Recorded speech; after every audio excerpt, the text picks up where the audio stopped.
Hello everyone, welcome back to careers gateway. आज की जो वैकेंसी है वो कस्तूरबा गांधी विद्यालय की तरफ से आ रही है और यहाँ पे सबसे अच्छी बात है कोई एग्जाम नहीं है, बस आपको अप्लाई करना है और मैरिटल बेसिस पर आपका सिलेक्शन हो जाएगा। तो चलिए बिना किसी देरी के इसका डिटेल नोटिफिकेशन चेक कर लेते हैं और देख लेते हैं ये वैकेंसी आ कहाँ से रही है। तो अगर वैकेंसी की बात करें तो ये वैकेंसी आपकी आ रही है बलरामपुर से। कार्यालय जिला बेसिक शिक्षा अधिकारी बलरामपुर से, उत्तर प्रदेश की एक डिस्ट्रिक्ट है, वहां से आ रही है। यहाँ पे 9 अक्टूबर का ही ये नोटिफिकेशन है। और इसके बाद अगर हम देखें तो यहाँ पे लास्ट डेट सबसे इंपॉर्टेंटली देख लेते हैं, 30 अक्टूबर यहाँ पे लास्ट डेट है। तो आपको टाइमली इसको अप्लाई कर देना है क्योंकि आपको पोस्ट के थ्रू भेजना पड़ेगा। पूरी डिटेल्स मैं आपको दूंगी। ये वेबसाइट है आपकी, तो वेबसाइट का लिंक भी मैं आपको डिस्क्रिप्शन में दे दूंगी, वहां से आप डायरेक्टली फॉर्म को डाउनलोड करके नोटिफिकेशन को पूरा पढ़कर उसके बाद आप अप्लाई कर सकते हैं। तो चलिए अब यहाँ पे वैकेंसीज का देख लेते हैं कि कौन कौन से सब्जेक्ट्स में वैकेंसी है। तो सबसे पहले जो वैकेंसी है वो प्रिंसिपल की पोस्ट के लिए वैकेंसी है। सैलरी की बात करें तो 30,000 यहाँ पे सैलरी है। और यहाँ पे केवल प्रिंसिपल पोस्ट के लिए ही 30 to 45 एज लिमिट रखी गई है। और टोटल पोस्ट की बात करें तो 4 पोस्ट के लिए यहाँ पे वैकेंसी निकाली गई है, जिसमें कि जनरल कैंडिडेट के लिए 2 है और ओबीसी के लिए 1 है, एससी के लिए 1 है। यहाँ पे अगर एजुकेशन क्वालिफिकेशन की बात करें तो यहाँ पे आपके पास एमए होना चाहिए हिंदी या फिर इंग्लिश में, या फिर आपके पास एमएससी होना चाहिए किसी भी फिजिक्स में, केमिस्ट्री में, बायोलॉजी में, जूलॉजी में, या फिर मैथ्स में, कंप्यूटर साइंस में। और अगर आप प्रिंसिपल की पोस्ट के लिए अप्लाई कर रहे हैं तो कम से कम यहाँ पे 9th to 12th तक आपके पास 4 साल का एक्सपीरियंस होना चाहिए। केवल प्रिंसिपल की पोस्ट के लिए ही एक्सपीरियंस मांगा गया है। अगर आप 30 साल से कम आपकी आयु नहीं होनी चाहिए, ये भी इन्होंने बता दिया है। और आपके पास प्रिंसिपल पोस्ट का एक्सपीरियंस होना चाहिए 9 to 12 का 4 इयर्स का। अगर आपने यहाँ पे अगर आपका जैसे सेकंड, अगर आपने पीजी किया हुआ है और पीजी में अगर आपके सेकंड ग्रेड है या फिर फर्स्ट ग्रेड है, तो आपके पास 10 इयर्स का एक्सपीरियंस होना चाहिए। और अगर आपके पास थर्ड ग्रेड था, ठीक है, तो अगर आपके थर्ड ग्रेड में मार्क्स थे तो आपके पास 15 इयर्स का या फिर 20 इयर्स का आपके पास एक्सपीरियंस होना चाहिए। तो उसके हिसाब से इन्होंने बताया हुआ है आपकी डिवीजन के अकॉर्डिंग, वो आप चेक कर लेंगे। इसके बाद पीजीटी हिंदी की यहाँ पे वैकेंसी है। तो पीजीटी हिंदी में किसी भी सब्जेक्ट में अगर आप पीजीटी में अप्लाई करें तो आपके पास पीजी उस सब्जेक्ट में होना ही चाहिए। तो यहाँ पे आपका हिंदी में एमए होना चाहिए तथा संस्कृत के साथ बीए, या फिर शास्त्रार्थी की जो शास्त्री की परीक्षा होती है वो आपको बताया गया है कि कहाँ से, राजकीय संस्कृत कॉलेज वाराणसी, जिसको आप संपूर्णानंद विश्वविद्यालय वाराणसी। तो अगर आपने यहाँ से किया हुआ है शास्त्री की परीक्षा तो भी आप अप्लाई कर सकते हैं। 22,000 यहाँ पे सैलरी है। 25 से 45 वर्ष यहाँ पे एज लिमिट रखी गई है और टोटल 4 पोस्ट है। पीजीटी इंग्लिश की बात करें तो यहाँ पे आपके पास पीजी होना चाहिए इंग्लिश के साथ, ठीक है। और उसके बाद किसी भी ट्रेनिंग कॉलेज से आपके पास या तो एलटी डिप्लोमा हो या आपके पास बीएड की डिग्री हो या फिर कोई भी आपके पास डिप्लोमा होना चाहिए। 4 यहाँ पे पोस्ट है। सैलरी और एज क्राइटेरिया पीजीटी के लिए सेम ही रहेगा।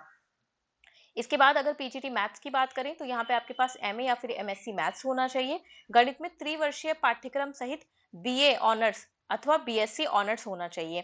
तो 22,000 सैलरी, 25 से 45 वर्ष और टोटल 4 पोस्ट के लिए यहाँ पे वैकेंसीज है।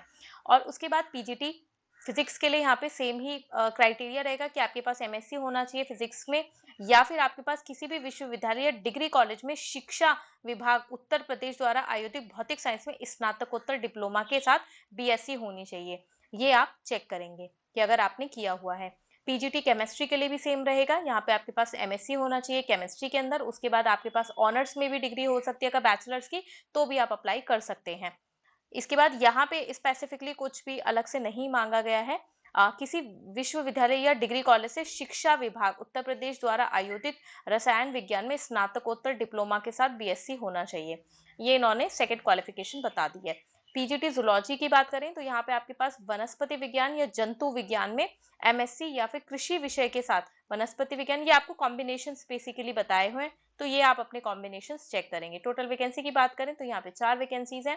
इसके बाद कंप्यूटर साइंस की वैकेंसीज है। तो इसके लिए भी अलग अलग कॉम्बिनेशन है कि या तो आपके पास एमई एमटेक होना चाहिए, बीटेक होना चाहिए कंप्यूटर साइंस में, ठीक है, या फिर आप कर सकते हैं एमसीए हुआ, एमएससी हो गया, तो भी आप कंप्यूटर साइंस में अप्लाई कर सकते हैं। या फिर आपने जो बी लेवल की परीक्षा होती है निलिट के डोएक निलिट से, वो आपने किया हो तो आप अप्लाई कर सकते हैं स्नातकोत्तर डिग्री के साथ। मतलब आपके पास पीजी की जो डिग्री है उसके साथ आपका डिप्लोमा इन कंप्यूटर एप्लीकेशन भी होगा तो भी आप अप्लाई कर सकते हैं। या फिर स्नातकोत्तर के साथ आपने बीएससी किया हो और कोई आपने कंप्यूटर कोर्स किया हो, ठीक है, जो मान्य जो होते हैं ना आपके कोर्स निलिट वाले, ठीक है, ये department of electronics and communication करवाता है, तो वो अगर आपके पास है तो भी आप अप्लाई कर सकते हैं। तो इसमें भी आपका ए लेवल होना चाहिए। इसके बाद यहाँ पे बात करें तो लैब असिस्टेंट की एक पोस्ट है, जिसमें आपके पास हाई स्कूल में विज्ञान वर्ग के साथ, मतलब कि साइंस के साथ आपने हाई स्कूल किया हुआ हो, 10th किया हो, और लेबोरेटरी टेक्निक में डिप्लोमा आपके पास होना चाहिए, या फिर मान्यता प्राप्त बोर्ड से इंटरमीडिएट विज्ञान वर्ग के साथ। तो यहाँ पे आपकी सैलरी है 7,147 रुपए। एज लिमिट सेम ही है। टोटल यहाँ पे 12 वैकेंसीज है, अनरिजर्व में 5 वैकेंसीज है। कार्यालय अधीक्षक लिपिक के लिए यहाँ पे माध्यमिक शिक्षा परिषद उत्तर प्रदेश द्वारा आयोजित इंटरमीडिएट आपके पास होना चाहिए। साथ में आपके पास क्या मांगा है कि माध्यमिक शिक्षा परिषद उत्तर प्रदेश के साथ साथ केंद्र अथवा किसी राज्य द्वारा स्थापित किसी भी बोर्ड से आपके पास इंटरमीडिएट हो, सीसी का प्रमाण पत्र हो, और आपको साथ में टाइपिंग भी आनी चाहिए। कंप्यूटर साइंस में डिप्लोमा भी चल जाएगा, और साथ में आपको हिंदी की ये इन्होंने लिमिट बताई हुई है कि 25 शब्द प्रति मिनट, मतलब 25 वर्ड पर मिनट आपका होना चाहिए, और कंप्यूटर पर इंग्लिश का आपका 30 वर्ड पर मिनट। यहाँ पे सैलरी आपकी 12,430 रुपए होगी, और 2 यहाँ पे पोस्ट है अनरिजर्व में, टोटल 4 पोस्ट हैं। इसके बाद यहाँ पे केयर टेकर की भी वैकेंसीज है, जिसमें आपके पास परास्नातक और बीएड होना चाहिए, जिसमें कि 24,200 सैलरी है। एक पोस्ट यहाँ पे निकाली गई है रसोईया है, जिसमें आपकी क्लास 8 की वैकेंसीज है 6,433 रुपए। चपरासी की और चौकीदार की भी वैकेंसी, जिसमें सेम ही क्राइटेरिया है कि आपका 8th क्लास रहना चाहिए, और 7,147 रुपए आपको सैलरी दी जाएगी। एज लिमिट सेम है। यहाँ पे 4 वैकेंसीज हैं, जिसमें कि 2 अनरिजर्व की हैं। तो ये आपकी रही टोटल वैकेंसीज। अब हम देख लेते हैं आपको अप्लाई कैसे करना है और आपका चयन कैसे होगा। यहाँ पे आपका चयन दिया हुआ है। सभी पोस्ट के लिए आपके पास हाई स्कूल के मार्क्स होंगे। प्राप्तांक का प्रतिशत, मतलब आपके अगर जितने भी आपकी परसेंटेज है, अगर आपकी 50% है, उसको इंटू 10/100। तो इस तरीके से आपका कैलकुलेशन होगा। तो ऐसे ही आपका 12th का होगा, ये आपका 10th, देन 12th, उसके बाद आपका स्नातक यानी कि आपका ग्रेजुएशन, और उसके बाद परास्नातक यानी कि पीजी। ठीक है। और उसके बाद अगर आपने कुछ भी बीएड, या फिर आपने ए लेवल, ओ लेवल, या कुछ भी आपने एक्स्ट्रा जो भी किया हुआ है, फिर आपका वहां पे कैलकुलेशन होगा। इसके बाद यदि 2 या 2 से अभ्यर्थियों गुणवत्तांक अगर दोनों के नंबर सेम हो गए, तो जो एज में ज्यादा होगा उसको प्रेफरेंस दी जाएगी। फिर अल्फाबेटिक्स के अकॉर्डिंग अगर ज्यादा होगा तो उसको प्रेफरेंस दी जाएगी। तो ये इन्होंने ऑलरेडी बता दिया है। देखिए, इस तरह के सिलेक्शन प्रोसेस इसी तरीके से होते हैं किसी भी सरकारी भर्ती के लिए, और ये परमानेंट पोस्ट नहीं है, केवल कॉन्ट्रैक्चुअल ही पोस्ट है यहाँ पे। तो इसके लिए यहाँ पे इतना ही क्राइटेरिया रहेगा। तो आप यहाँ पे ज़रूर अप्लाई करें। अगर आप बलरामपुर के आसपास रहते हैं या वहाँ पर आप जाना चाहते हैं, तो आप ज़रूर अप्लाई कर सकते हैं। अब इसके बाद आप स्क्रॉल डाउन करके जब नीचे आएंगे, तो ये आपको आवेदन पत्र, एप्लीकेशन फॉर्म दिख जाएगा। तो आपको पूरा अच्छे से फॉर्म को भरना है। यहाँ पे आप अपनी पर्सनल डिटेल्स, उसके बाद आप अपनी रेजिडेंशियल डिटेल्स, उसके बाद अकेडमिक्स डिटेल्स आप यहाँ पे फिल करेंगे। क्लास 8 आपकी जो लोअर लेवल की वैकेंसीज है उसके लिए, उसके बाद आपकी जो हायर के लिए है, तो ये सारी चीज़ें आप भरेंगे। अगर आपने पहले कस्तूरबा गांधी विद्यालय में पढ़ाया हुआ है, तो भी आप यहाँ पे अपना एक्सपीरियंस मेंशन कर सकते हैं। इसके बाद आपको यहाँ पे पूरी चीज़ें कंप्लीट करके सभी का आपको एक एक डॉक्यूमेंट भी लगाना है, हार्ड कॉपी आपको सबमिट करनी है।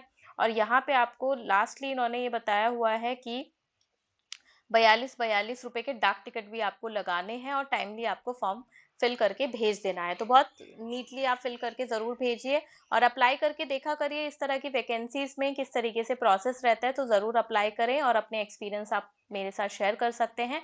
So thank you everyone, and all the best.